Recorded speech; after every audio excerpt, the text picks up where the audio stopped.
Hello, and welcome to this week's Movie Math, where what do you know?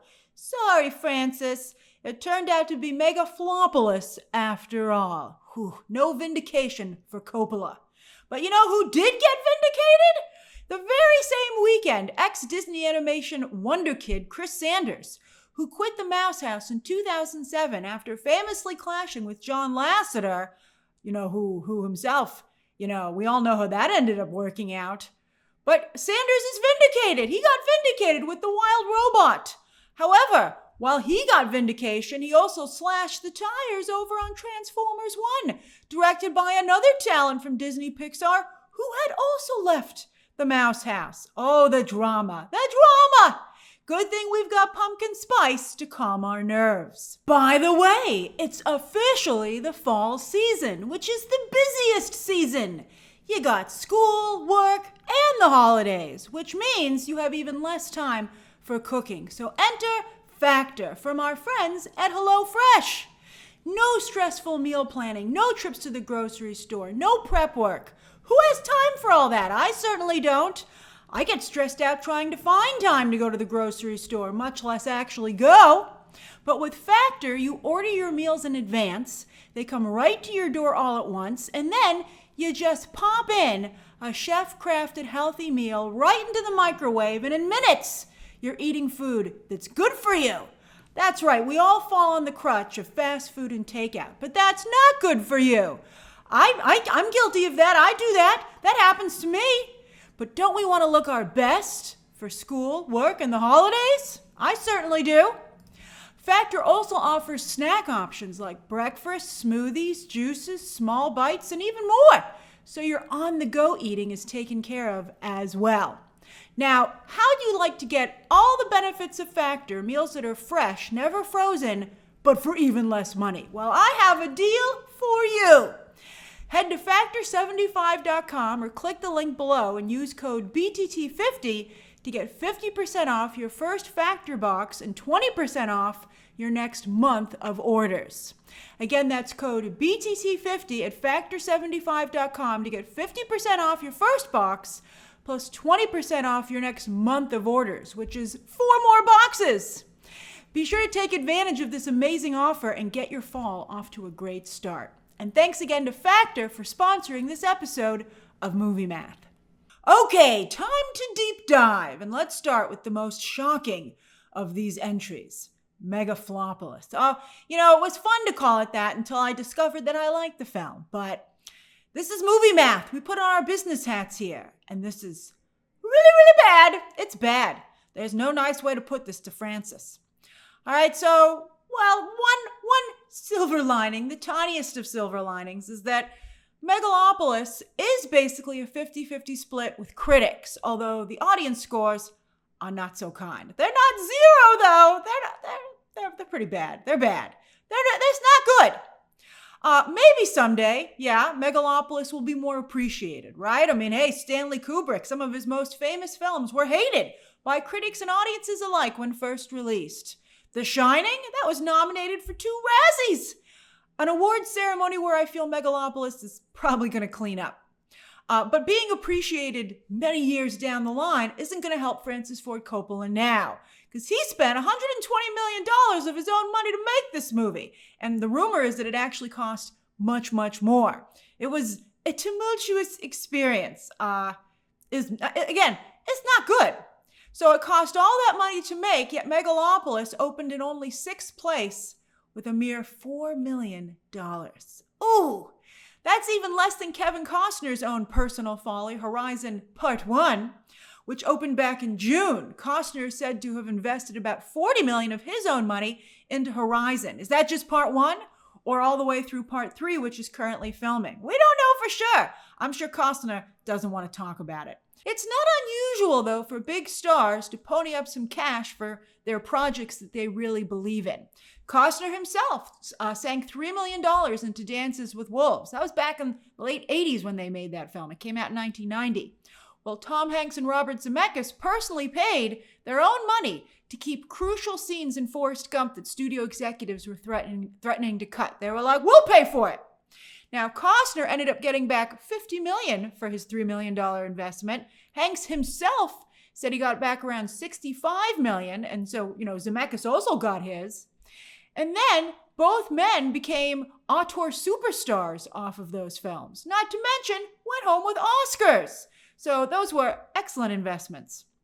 And there's something to be said, by the way, for a business, I don't know if it's good or bad, where Francis Ford Coppola and Kevin Costner can afford to invest so much money in their work and still be extremely comfortable from a financial perspective afterwards. Even if it's, I don't know how comfortable they are. I'm sure they felt it a little bit, but they'll survive the losses. And, that's, that, I guess, talk amongst yourselves about how you feel about that.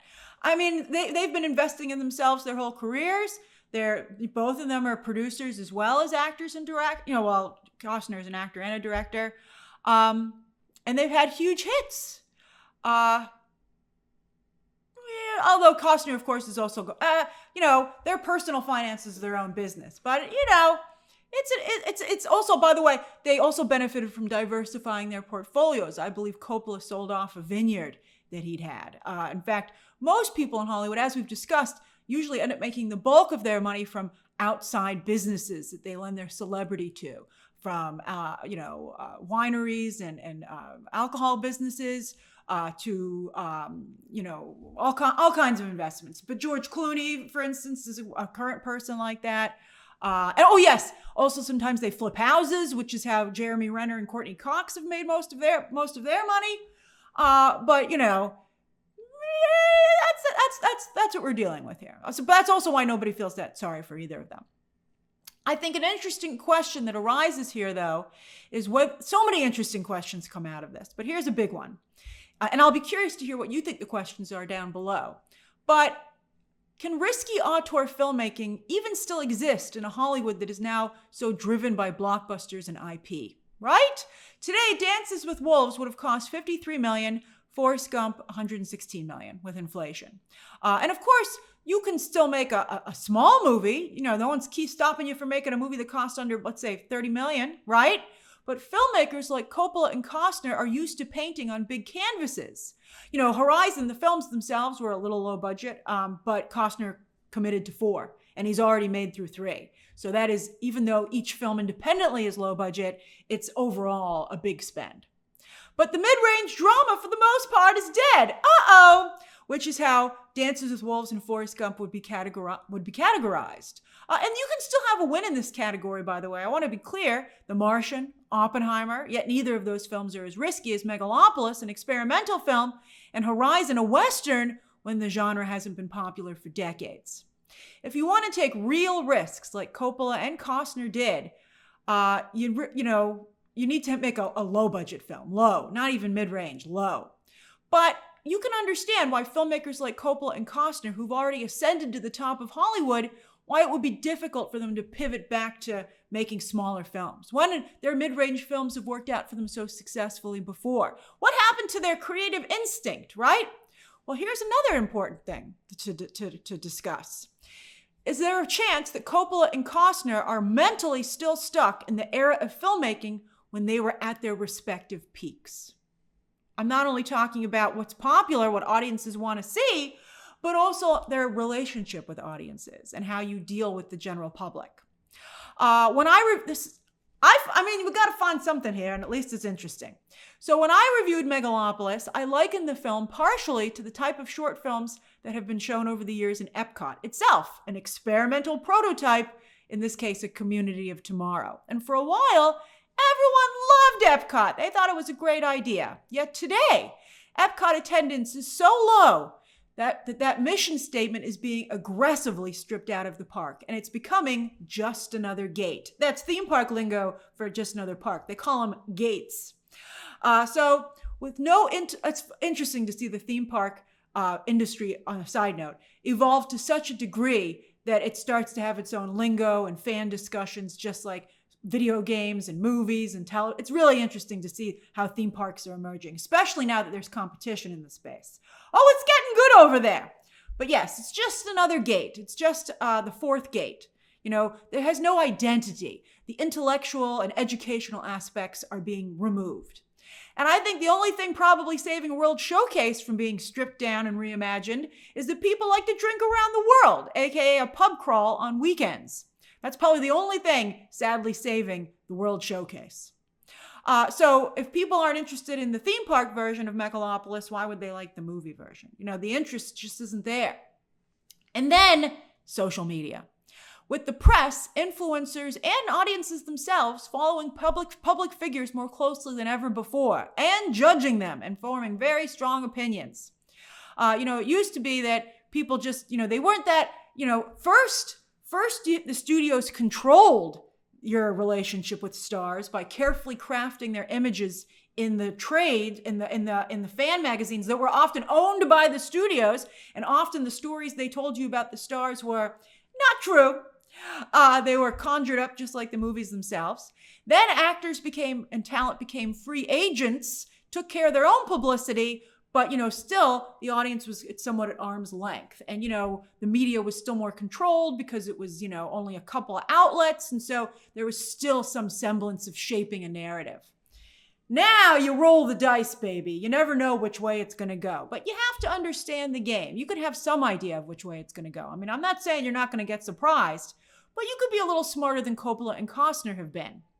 And also, by the way, this is affecting everyone. And not only is there too much content that's fracturing audiences, but there's the impact of social media. And also that the world isn't a real you're with us or against us phase. And that makes it difficult for anyone to attract a broad audience today. Only in very rare circumstances are we still seeing it happen. Now, Costner became heavily aligned with conservative audiences thanks to Yellowstone. Hey, it gave him a career resurgence. But that's probably around the time he decided to make Horizon. But then he angered that fan base by deciding to leave. Well, first back away, but then leave the show. Coppola? Well, he didn't want to just make a statement in his movie. He wanted to make a statement with his movie. And he insisted on hiring numerous actors who have been canceled. And the cause of what that did was it made a number of people, particularly younger audiences, not only avoid the film, but have disdain for it. And in some cases, tweet against it, which, is understandable. The things that were done by these actors are pretty egregious. And it certainly doesn't help that Adam Driver is coming off of a huge string of flops. Like, yikes! His management team needs to let him, he should stop being able to choose his own projects. Or if he's not choosing them, then whoever's choosing him needs to be replaced, be it Adam Driver or someone else. Because considering where he was for just a moment there, pre-pandemic, that this is where he is now, that's his most recent crop of films, is shocking. And I think he's really done damage to his draw as an actor, which is a big part of what an actor is supposed to do. I think you're supposed to act, not in a Hollywood movie. They're supposed to sell tickets. All right, speaking of a string of flops, Lionsgate. Woo, what are you guys doing over there? Good thing that AI does as it's told for now, because not a lot of humans would likely want to be associated with Lionsgate right now.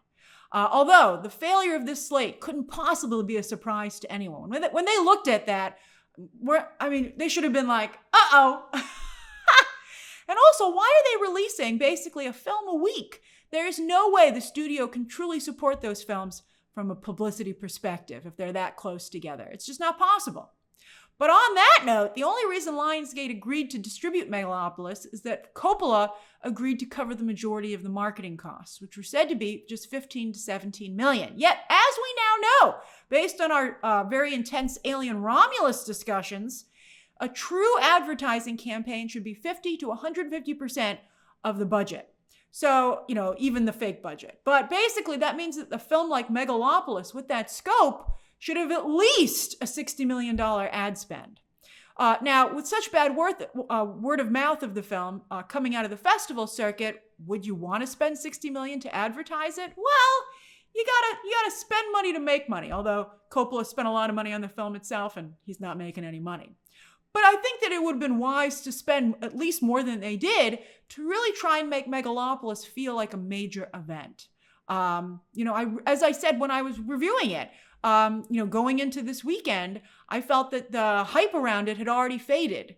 It should have been released almost immediately after it played at the festival circuit. So at least people were like, we got to see this thing for ourselves. Now people are like, at this point, because again, the audience, that's another thing that's evolved. The audience attention span is so short that you don't even a couple of months is too long to ask them to wait. Like a month and a half, really. Also, maybe they could have paid to have a real actor at all the showings to do that interactive moment as the film was supposed to have, which was what really motivated a lot of people to want to see it, instead of just having it at one showing per day per city, which is nuts. Now, there's always digital and there's streaming, but Kevin Costner was singing that tune, but it hasn't really worked out for him either, although we don't know what he's made off of the digital. But also, as Hollywood knows, the theatrical release really sets the tone for the rest of a film's run, even in the ancillary market. There's always a couple of exceptions, but it doesn't look like Megalopolis is going to be one of them. Who showed up to theaters? Men, overwhelmingly, because they're the ones who think about the Roman Empire. Something else that Coppola should have thought about. The diversity demos were also not good. But the film is diverse, but the diversity demos just did not work. But at least the film seemed to appeal to multiple age groups. There are cinephiles of all ages who are willing to give it a shot. One last lesson I'd add here, and this is really an important one. Never underestimate the importance of a good producer and studio executive. If you get good ones, of course there are bad ones, but the good ones are not your enemy. Hollywood is a balance between creativity and business. And everyone on a movie, there are a lot of people who work on a movie, and everyone has something to contribute, even the producers and the suits. Too often, directors use family members, spouses, or friends as producers. And sure, sometimes it still works out, but it's not a good balance. It's not the best way to go. And I think the recent vilification of the suits has not been helpful to the industry. Now some suits are being replaced by artificial intelligence, which has also scared the executives as well. Executives are being vilified by audiences and creatives. Well, creatives have always vilified suits to a degree, but I think by audiences vilifying suits, it's emboldened creatives to feel that they're right when they're wrong. Find a good, just like it's important for a creative to find a great actor to team up with, so is finding a good producer. So important. But also executives are becoming frightened by the fact they could be replaced by artificial intelligence. So they're very worried about taking risks and putting themselves on the line. And that's really a problem. The creative spark of creatives and executives intensely debating a film, when both of them at the end of the day are working to have a successful film, that's a big part of the movie magic. And again, I feel the vilification and, not appreciating suits and feeling they could be replaced. I mean, right now, AI, the powers that be seem to feel that they could replace everyone with AI. But there are bad directors and bad writers too. There's good and bad versions of every position on a film. And producers and suits are extremely important. Watch The Offer! And by the way, about a Coppola movie. And on that film, he had extremely, Francis Ford Coppola made The Godfather. What was the difference there? He had very strong oversight from not only his producer, Al Ruddy, I believe, but also studio executive Robert Evans, one of the most iconic studio executives of all time. So frustrating. All right, but now, to show you how wildly unpredictable, but yet also not unpredictable the industry is, let's talk about The Wild Robot, which has come out of nowhere, but yet has also not come out of nowhere, because it seems to be It Ends With Us, a family animation, because Chris Sanders went and found an incredibly popular children's book, like, wow, that somehow was not on the mainstream radar despite how popular and lauded it was. But people read it, and those people showed up to see the movie version.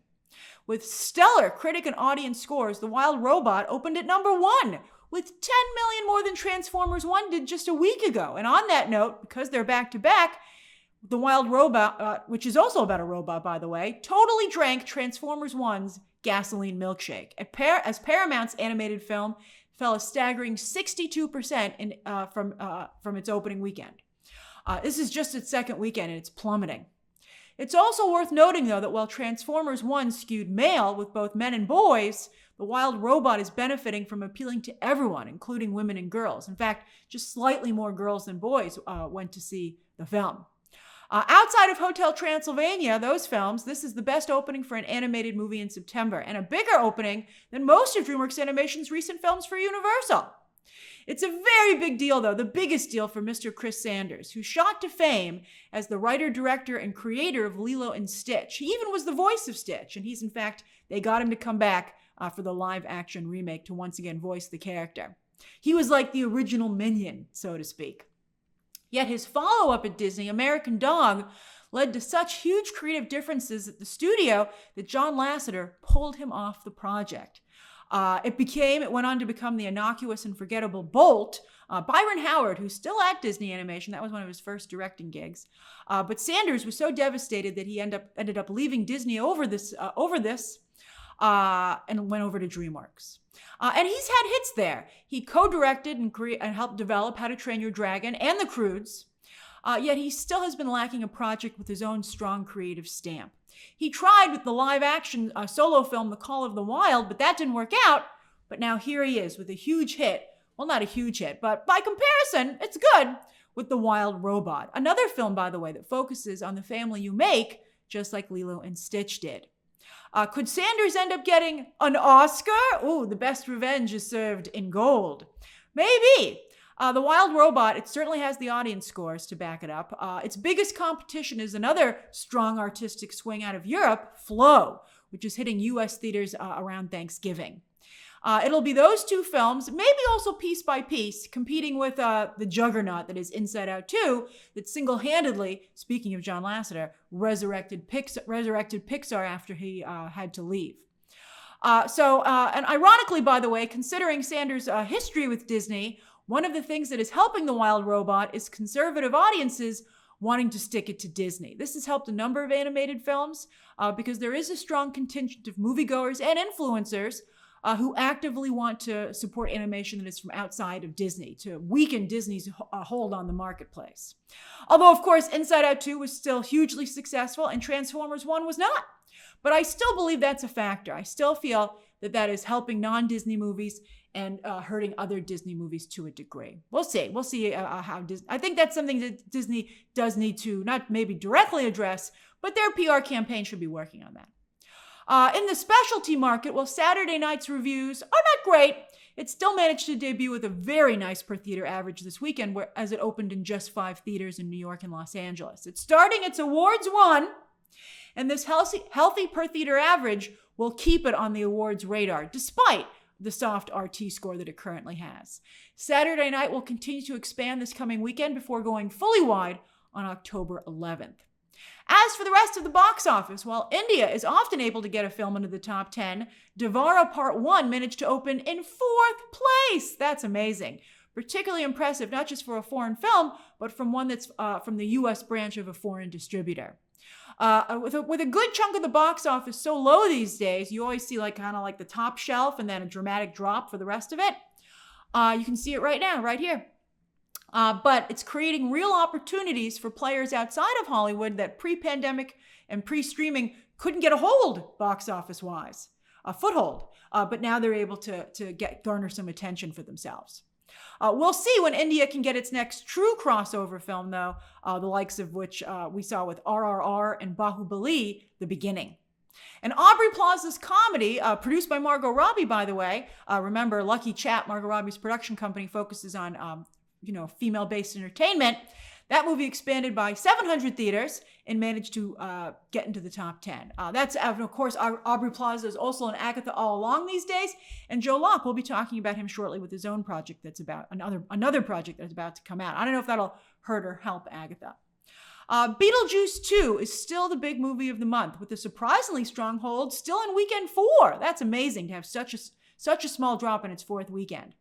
But it's still not doing particularly well overseas. It's still dragging it down. However, thankfully, Warner Brothers insisted on Tim Burton bringing his budget down to $100 million, and with a digital release on the horizon, which is probably going to go very well, it's still likely going to be a win for Warner Brothers. Surely, the Beetlejuice IP ain't going nowhere, but how will it continue? Are we talking another movie? Maybe a spin-off series? I think you can certainly expect it on the Halloween theme park experience circuit next year. It was already a part of Halloween Horror Nights from Universal back in 2021. I wouldn't be surprised if it returns next year, or maybe in some other capacity with maybe something that happens in cities, like a ticketed event. I think Warner Brothers is going to feel that they have something there for them. Just like Disney, Hocus Pocus 2 didn't totally work out, but Disney has a Halloween footprint. I think Warner Brothers is trying to develop their own, and Beetlejuice is going to be a big part of that. All right, let's move over to streaming, starting with Nielsen for the end of August, which was bleak. Woo! But we're getting into September with Nielsen finally, so hopefully we'll start getting some sexier numbers. But whoo! Surprisingly, the one bright spot was The Rings of Power. What? Which managed to break 1 billion minutes with the arrival of season 2, one of 3 original pieces of content to make the overall chart, which as usual is mostly held over, leftover content, acquired, etc. The other 2 are from Netflix, so Rings of Power is a nice feather in Prime Video's cap as they continue to try to make themselves a legitimate creative competitor, even though you get their videos with 2-day shipping, which Fallout so funnily capitalized on. I thought that was funny. But I think considering how expensive The Rings of Power is, the only reason we even got a second season is that they'd already greenlit it. It's a little bit like Andor as well. But maybe Andor will get bigger numbers when it comes back. You never know. But I still think The Rings of Power is so expensive to make, and there's so little media chatter around it. I would still be surprised if they made a 3rd season. But we'll see. I mean, it's like the only win here. So, again, optics are everything. And so The Rings of Power stands alone is good for it. All right, over on the originals chart itself, it's surprising to see Only Murders so low with the debut of season 4, which has gone over so well with critics and audiences. But why is nobody watching it? Maybe because it's just getting started. It is a week-to-week release, although so is Rings of Power. But that's just weird that it's so low. It couldn't even make the overall chart. Hulu, though, already renewed it for season 5. So they're happy, I guess. They're happy with those numbers. Maybe it's because the show isn't very expensive. Budget is becoming a huge factor in determining whether something or not is successful. We just talked about with Rings of Power. Now we're talking about with Hulu. And, Agatha being said to be the least expensive Disney Marvel Disney Plus show is giving Agatha viewers hope, considering that the numbers weren't as nice as we would have hoped for viewership. All right, with movies, Lee Daniels' Deliverance, this is probably very inexpensive as well. So I guess it's okay that he couldn't even make the overall chart. But at least it's number 1 on the movies chart. And Costner's Horizon, there it is. It just isn't finding an audience on streaming. This is its 2nd week on streaming on Max. So hopefully those digital sales numbers in the middle were as good as they looked. It was in the top 10 on iTunes and stuff for a while. So hopefully it made a decent amount of money at that point because didn't do particularly well in theaters, not doing particularly well on streaming. Over on Netflix, Rebel Ridge is still doing well with, as we suspected, Aaron Pierre now officially a frontrunner for Jon Stewart in HBO's Lanterns. Will he take it? We'll see. I still think he can do better, but he's a very good choice for that. So it's a tough. Only Aaron Pierre can decide what he wants to do. Does he want to be? He better keep an eye on Adam Driver and be careful because look what happened to Adam Driver. These choices matter. On that note, how long can Elizabeth Olsen's fan base keep her in the spotlight while Marvel continues to keep her on the bench and her other projects simply fail to register? Although she has so many fans, why aren't you watching her stuff? I mean, do you sound bigger than your group is? I mean, it's a legitimate question for anyone looking to or thinking of hiring Elizabeth Olsen. With shows, the Menendez brothers are number 1. But they're no Dahmer. Dahmer was just a huge sensation. Number 1 is number 1, and we'll see how it does. This is only for a couple of days because the show started on a Thursday. We'll see how its first full week is next week. But yeah, it's no Dahmer. Maybe the show will end up being a slow burn, though.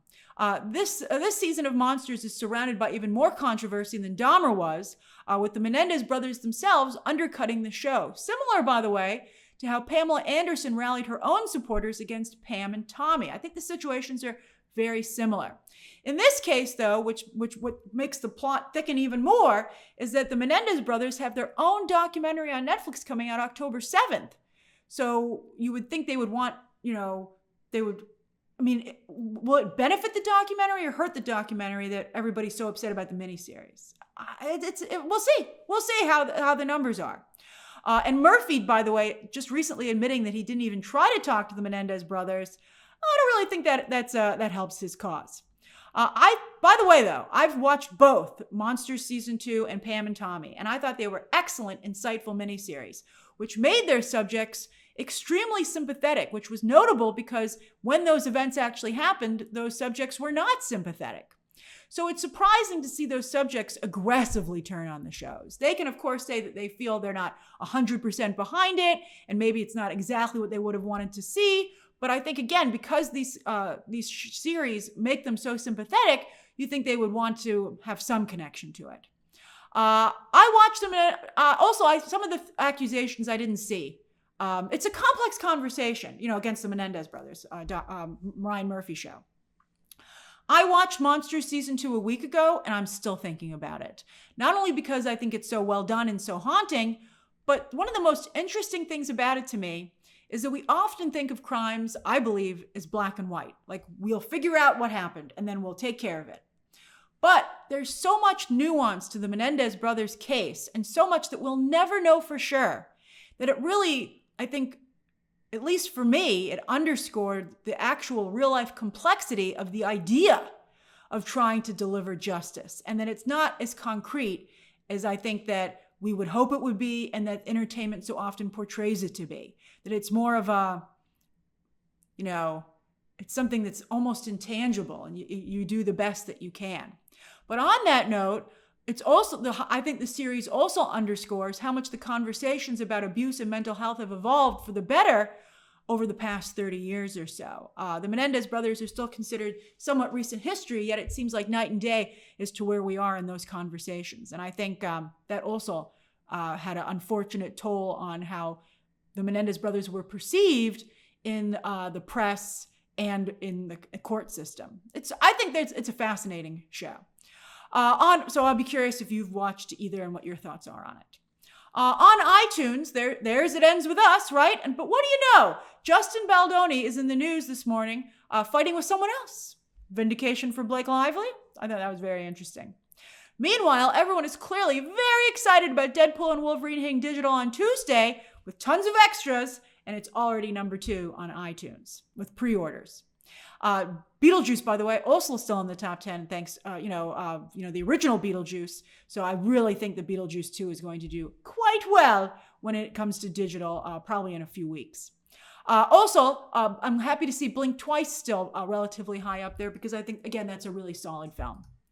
Although I think they're producing way too many horror films. It's just the space is overcrowded, and I think really good movies are slipping through the cracks. All right, as for this coming weekend, here we go. It's finally Joker 2 time. Another film that debuted at Venice at this point like a month or so ago, and it feels like it's already over. It's interesting. The Flash had a similar situation. It debuted so early at CinemaCon. And by the time it finally hit theaters, it felt like it had already come out in some ways. And it was like the moment had passed. And I do feel that's kind of palpable with Joker too. The question is, will it be another hit like the first movie? Will it be DC's Deadpool and Wolverine, another R-rated comic book hit this year? Or will it be a flop the level of The Flash? So far, it's not looking good. The all-media screenings are for review. For reviewers, as I mentioned on the live stream recently, are on Wednesday. But a lot of critics like myself, we're going to go to the fan screenings that are open to the general public on Monday night because they're 2 days earlier. So you're going to get 2 waves of reviews this week. You're going to have everybody from professional reviewers to fans who go and see it on Monday night, dropping their thoughts Monday night, early Tuesday. And then late Wednesday, early Thursday, you're going to have a big rush of reviews of people who went to the last critic screenings, the big critic screenings that Warner Brothers held. We'll see what happens to that Rotten Tomatoes score. We're going to keep an eye on it. We'll see if it's going to be going up and down, or it's just going to go, or maybe it'll just go up as the week progresses. Maybe it'll just go down. We'll see. What do you think is going to happen? I think it's going to go down. I just hope it's not. The big question is, will it be rotten by the time the movie actually opens on Thursday night? As I said, Saturday night will expand to more theaters on Friday as well. And while Joker 2 doesn't have any real competition in theaters, it has a lot of competition at home. On digital, Deadpool and Wolverine again hits Tuesday, and The Killer's Game is already going to digital on Friday. Plus, it's October. October is starting, so almost every streaming service has a new spooky movie. All on Thursday, by the way. Max has Salem's Lot, Netflix has It's What's Inside, Hulu has Hold Your Breath, and Prime Video has House of Spoils. Then with shows, The Simpsons starts back up again tonight, as does another Walking Dead spinoff. Tuesday, we have the vice presidential debate with Tim Walz going up against J.D. Vance. Well, that will really dominate social media for sure.